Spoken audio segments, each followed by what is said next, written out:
अस्सलामुअलैकुम। Last lecture में हमने जो कवर किया था वो एंटी फोलेट 3 कैंसर की ड्रग, उसके अंदर हमने एक ड्रग कवर की थी मीथोट्रेक्सेट। अब हमारा जो नेक्स्ट सब टाइप है एंटी मेटाबोलाइट्स की वो है हमारे पास एंटी प्यूरिन एनालॉग्स।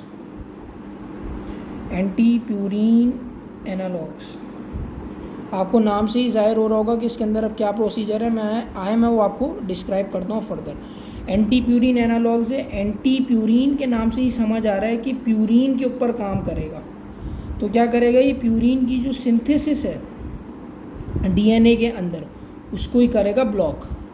प्यूरिन के अंदर जो है डीएनए की सिंथेसिस को ब्लॉक करेगा बाय ब्लॉकिंग प्यूरिन। तो इसके अंदर हमारे पास एक ड्रग आती है जिसका नाम है, एक ही ड्रग है, उसका नाम है मरकैप्टोप्यूरिन। अब इसका मैकेनिज़्म समझने से पहले इसकी हम पहले बात करते हैं कि काम क्या करेगी। ये इनहिबिट करेगी हमारे पास डीएनए और आरएनए की सिंथेसिस को, ठीक है, इसने ब्लॉक कर देना है। और दूसरा हमारे पास ये काम करेगी, ये क्या करेगी, न्यूक्लिक एसिड की सिंथेसिस को इनहिबिट करेगी। न्यूक्लिक एसिड इनहिबिट हो जाएगा और न्यूक्लियोटाइड की, दैट्स मीन के पूरा डीएनए ब्लॉक हो जाएगा, हमारे पास सिंथेसाइज नहीं हो सकेगा। हमने जैसे कैंसर में आपको पता है कि जेनेटिक मॉडिफिकेशन की वजह से, उसकी वजह से हमारे पास जो है वो कैंसर कॉज होता है। अब मैं बात करते हैं मरकैप्टोप्यूरिन की मैकेनिज़्म ऑफ एक्शन के बारे में, जिसको हम कहते हैं 6 मरकैप्टोप्यूरिन। अब सबसे पहले 6 मरकैप्टोप्यूरिन का मैकेनिज़्म बहुत ही सिंपल है, इसके अंदर कोई इतनी रॉकेट साइंस नहीं है, इस चीज़ को आपको समझना है। सबसे पहले क्या करेगा, जो 6 मरकैप्टोप्यूरिन है ये पेनिट्रेट करेगा टारगेट सेल को। ये वर्ड्स थोड़े से समझिएगा, पेनिट्रेट करेगा टारगेट सेल को। जब उसने पेनिट्रेट कर दिया टारगेट सेल को, उसके बाद हमारी बॉडी में एक न्यूक्लियोटाइड होता है, तो ये जो कन्वर्ट करेगा कन्वर्टेड न्यूक्लियोटाइड एनालॉग, मतलब ये न्यूक्लियोटाइड एनालॉग को कन्वर्ट कर देगा इनटू किसके अंदर, 6 MP राइबोस फॉस्फेट। ये याद रखना है आपको। अब 6 MP राइबोस फॉस्फेट जो है ये एक एडिशनल ग्रुप है। 6 MP राइबोस फॉस्फेट हमारे पास एक एडिशनल ग्रुप है। तो 6 MP राइबोस फॉस्फेट जो है फिर ये एक एंजाइम के थ्रू कैटेलाइज होगा। ये एंजाइम के थ्रू हमारे पास कैटेलाइज होगा, कैटेलाइज बाय एंजाइम,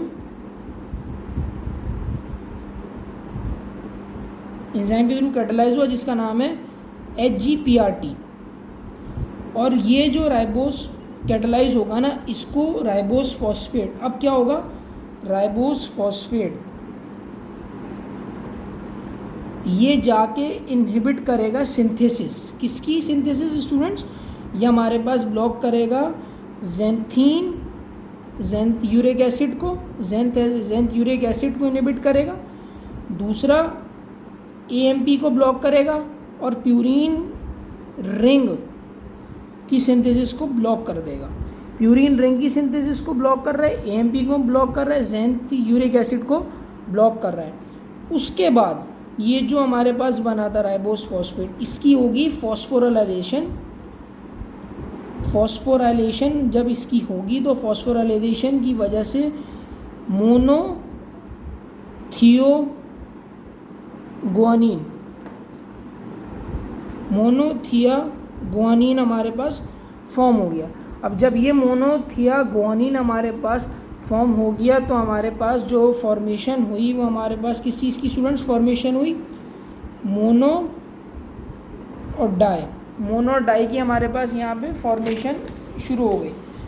अब जब हमारे पास मोनो और डाई की फॉर्मेशन शुरू हो गई तो उसके बाद जो ये मोनो और डाई फॉस्फेट ग्रुप्स हैं, इस चीज़ को समझें, मोनो और डाई फॉस्फेट ग्रुप्स जो हैं ये दोनों ग्रुप्स जाके अटैच हो जाएंगे RNA के ऊपर और उसकी सिंथेसिस को उन्होंने कर देना ब्लॉक।